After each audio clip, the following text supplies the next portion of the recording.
You smile in public but scream in silence. You function, but you're not okay. You get through the day. But at night, something inside you aches. You've spent your life trying to be who the world needed you to be. Strong, stable, unbothered. But beneath that performance, there's a war. A war between the part of you that wants to rest and the part that keeps pushing. A war between the mask you wear and the truth you've buried. Carl Jung called this the inner civil war.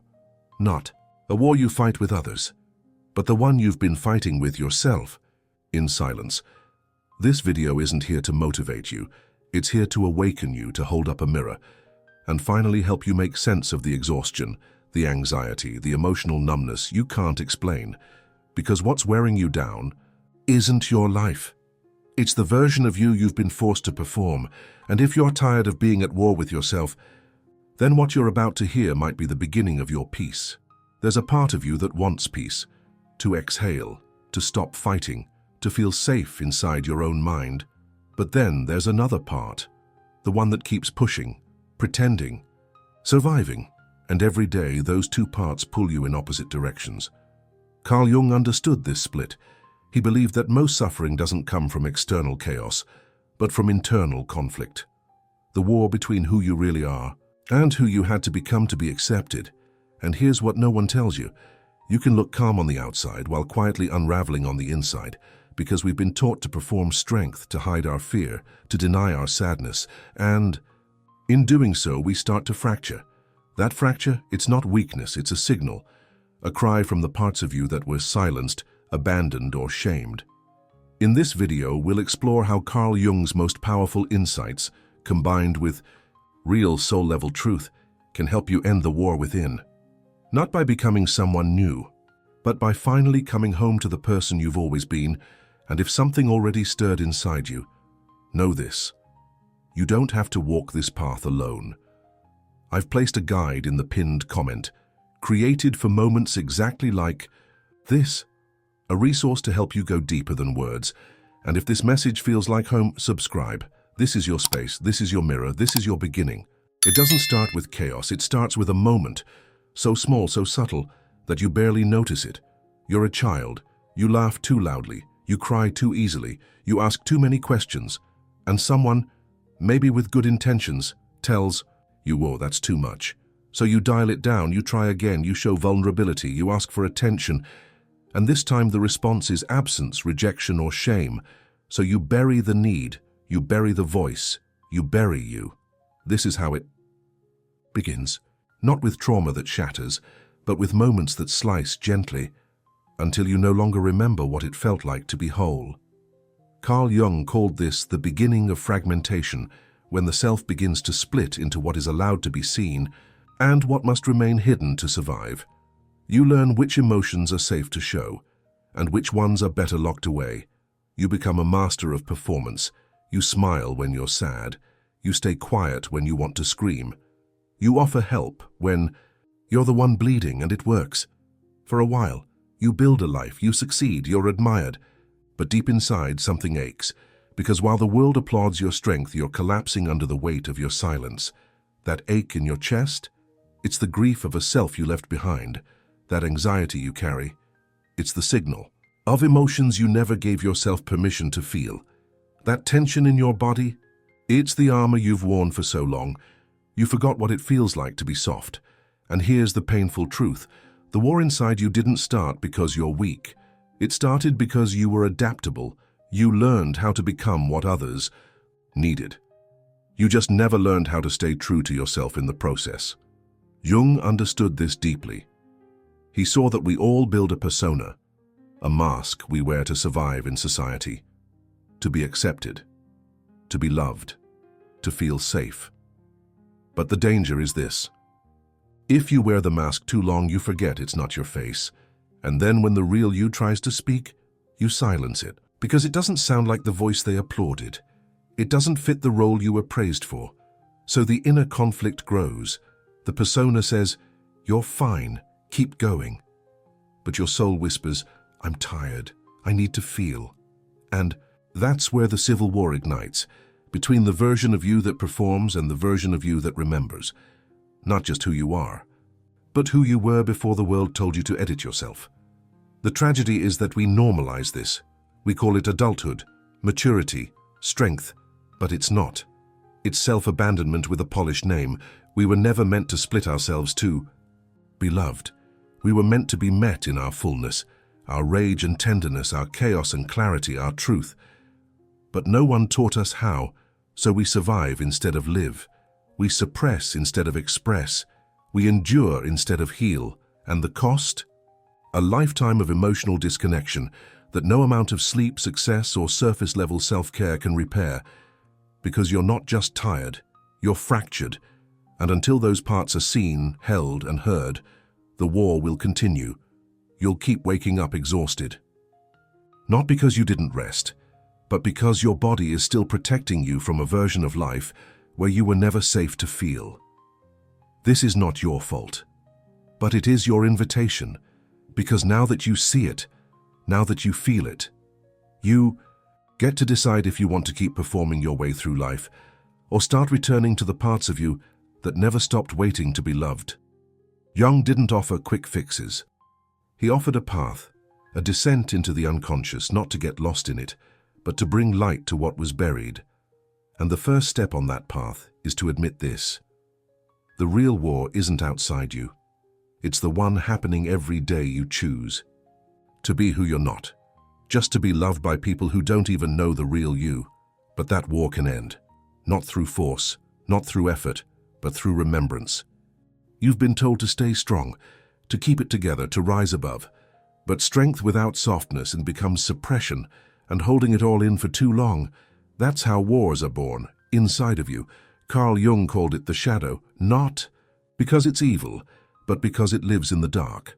Unseen, unacknowledged, waiting. Your shadow is made of everything you were told not to be. The anger you weren't allowed to show. The tears you had to hide.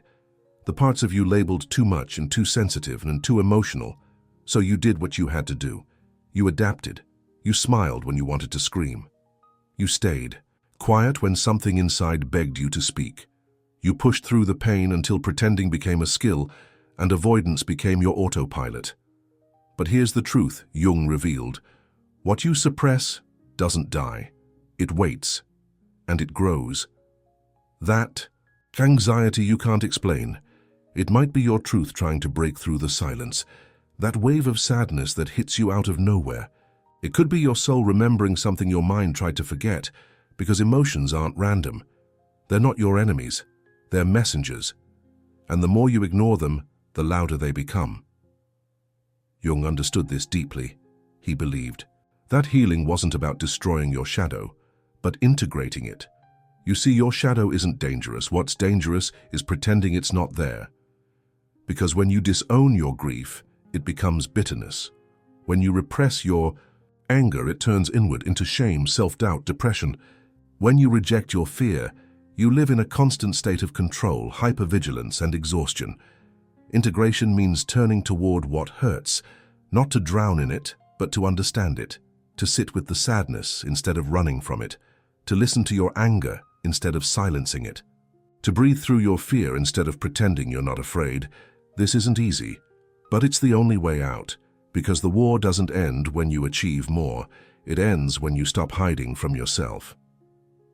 The first step? Presence. 2.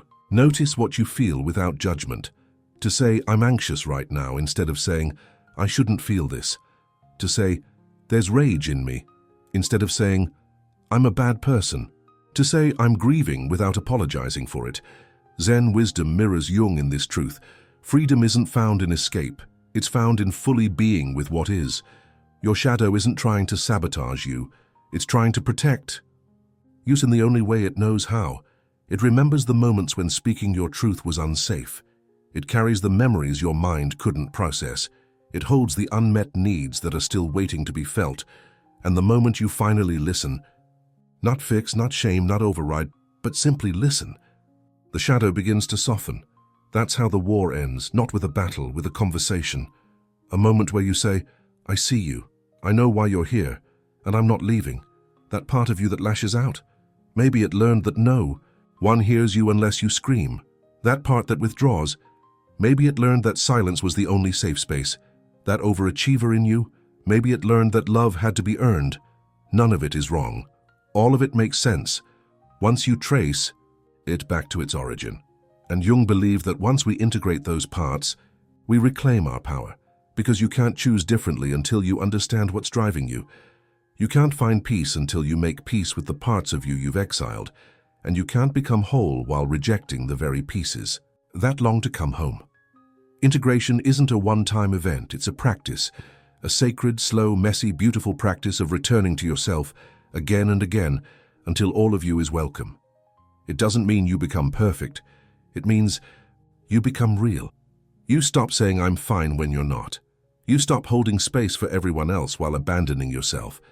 You stop shrinking your needs to fit into spaces that were never meant to hold your truth. This is how the inner civil war ends, when you no longer divide yourself into what's acceptable and what's not, when you allow all of you to exist without needing to justify it. Jung called this process individuation, becoming who you were always meant to be, not by adding more to yourself, but by bringing back what you left behind. And when you do, you begin to feel something you haven't felt in years: wholeness. Not because everything is fixed, but because nothing is hidden. Peace doesn't always feel like calm. Sometimes it feels like finally exhaling after years of holding your breath. Sometimes peace shows up not as stillness, but as the courage to stop pretending. Carl Jung believed that true peace, not the kind you fake for others, but the kind that settles into your bones, can only come after the inner war ends, after you've sat with your fear and listened to its story. After you've faced your anger without shame, after you've looked at your sadness and said, "You're allowed to be here," that's when something soft begins to rise within you. Not joy, necessarily, not clarity all at once, but truth. And with truth comes freedom. You begin to feel safe without needing to be perfect. You begin to feel seen even when no one is watching. You begin to exist without effort, because the mask, you took it off, and what remained was someone real. This is what Jung meant when he spoke of the self, not the ego, not the image, but the deep integrated core that no longer needs to divide in order to survive. You stop trying to earn love. You stop chasing approval. You stop filtering your truth just to keep the peace outside while sacrificing the peace within. And what happens when you stop living as the persona? You come back to life, not the life others wanted for you, the life that feels like you. You begin to trust your no, you begin to honor your yes. You no longer walk into rooms asking who you need to become. You walk in as you, present, grounded, unapologetic. That doesn't mean the pain vanishes, but your relationship with it changes. You stop seeing discomfort as a sign of failure. You see it as the body's invitation to listen deeper. You stop fearing the days when you feel heavy. You meet them with softness instead of resistance. Because now you know what lives beneath the surface, and you're no longer afraid of your own depth. This is what real peace feels like. It's the end of self-abandonment, the end of explaining your worth, the end of rearranging your truth to keep others comfortable. It's sitting alone and feeling whole. It's making choices from alignment, not obligation. It's finally belonging to yourself. And here's the most unexpected part. When you live from this place, your entire life begins to shift, not because you force it, but because your energy changes. You stop attracting relationships based on your wounds and start attracting from your wholeness people who see you, not just the version of you that performs. You stop striving to be enough, because now you feel enough. Your nervous system begins to soften. You sleep differently. You breathe more fully. You feel safe in your own company. That's not a mindset hack. That's embodiment. You've stopped fighting yourself, and that freed up energy is now flowing into creativity, love, presence, clarity. You begin to notice beauty in ordinary moments because you're no longer dissociating just to survive them. You eat slower. You speak with intention. You rest without guilt because there's no longer a version of you screaming beneath the surface for attention. Jung taught that individuation was not a luxury. It was the essential human task. And for those who never do this work, Life becomes a series of projections, disappointments, and silent pain. But for those who do, life becomes an expression of the soul. You stop needing life to be perfect, because you're no longer running from yourself. You stop reacting to old wounds, because they've been felt, honored, healed. You stop fearing your shadow, because it's now part of your light. You've reclaimed your lost pieces. You've reconnected with your inner voice. You've chosen truth over comfort, presence over performance. And now you're living from your center, not your conditioning. This is where your story turns. Not into a highlight reel, but into a deeper kind of freedom. You're not interested in impressing anymore. You're interested in being real. You're not trying to be everything for everyone. You're choosing to be enough for yourself. You're not afraid of silence, because silence finally feels safe. This is peace. Not as an idea, but as a lived experience. It won't always be perfect. You'll still have moments of tension. Old patterns may whisper, but now you hear them with new ears. You pause, you breathe, you respond. Not from fear, but from presence. And that's power. Not domination, not control, but the quiet, steady power of someone who has nothing to prove and nothing to hide. Because the war is over, and you are finally home. You've spent years trying to be okay, trying to function, trying to keep it all together while slowly falling apart behind your eyes. But now you see it. The war was never between you and the world. It was between you and the version of yourself you had to become to survive. You don't need to carry that anymore. You don't have to keep smiling when your soul wants to cry. You don't have to keep striving for a peace that was buried under pressure and performance. Carl Jung taught that what we don't make conscious will rule our lives. But now you're conscious, you're aware, and that awareness is the beginning of freedom. Not freedom from pain, but freedom to feel, freedom to speak your truth, freedom to stop shrinking just to be loved. And I know this work isn't easy, but you're not alone in it. This space exists for you, for your process, for your awakening, for your truth. So if this message stirred something inside you, if something finally made sense, or softened, or cracked open, don't walk away from that. I created a soul-deep guide to help you continue this journey. It's not a quick fix. It's a mirror. For the parts of you that are ready to come home, you'll find it in the pinned comment below. And if this space feels like home, subscribe. This is where we remember who we are together. One breath, one truth, one awakening at a time. And let me leave you with this. The war ends, not when you win, but when you choose to stop fighting yourself. That's where your peace begins. That's where you begin.